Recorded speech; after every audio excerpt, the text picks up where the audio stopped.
مساء الفل يا جماعه، عاملين ايه؟ اخباركم ايه؟ تعالوا نعمل فلوس من الانترنت الجزء الرابع. قبل ما نبدا كده فضلا وليس امرا زي ما بيقولوا، لايك وشير وفولو. يا رب ابوك يحج يا شيخ. من اهم الشغلانات اللي ممكن تعمل منها فلوس الفود ريفيوينج. هقول لك بقى اهم حاجات لازم تعملها عشان تبقى فود ريفيور جامد.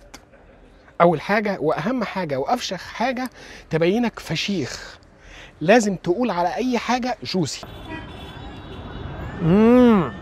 جوسي يعني ده اجوس برجر. انا الفراخ جوسي، تقولها كده جوسي. ايوه، غمض عينيك حتى لو كان بقسماط وبيبسي، اضرب البقسماط واسرح كده وقولها جوسي. الكبده خلوها كده ندوق. جوسي. تاني حاجه قول انتوا مش متخيلين انا شامم ايه، وطبعا ما حدش هيشم، هيتخيلوا بس. انت جايه تقولي انا ست مرتاحه وانت ست تعبانه شقيانه. بس لازم تشوق للريحه وتشد نفس محترم وتقول الجمله من جوه اشواقك كده. تالت حاجه دور على العروض اللي مش مفهومه، فالناس ما تبقاش فاهمه هو كده ارخص ولا اغلى، ولو اغلى فهو مش غالي من غير سبب. المطعم ده عامل 3 عروض، اي سلايس بيتزا معاه اي مشروب ب 50 جنيه، واي 2 بيتزا نفس الحجم بتاخد الثالثه فور فري، واي 2 باستا نفس الحجم برضه بتاخد الثالثه. الراجل بتعالج والعلاج مش جاب معاه نتيجه.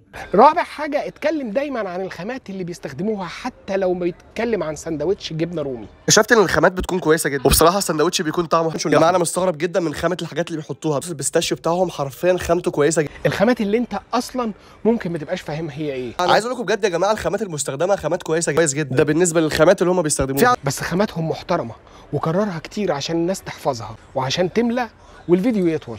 كده اعملوا كده كده كده. ايوه كده كده موت. ايوه موت. اقصر بقى، اقصر. ايوه اقصر. انت كده مفهوم. اديني حطيتك على اول الطريق، سمي بالله وابدا، وابقى طمني عليك وعلى الجوسي اللي عندك. مش هوصيك بقى، انت عارف، لايك وفولو وشير حلو كده زيك.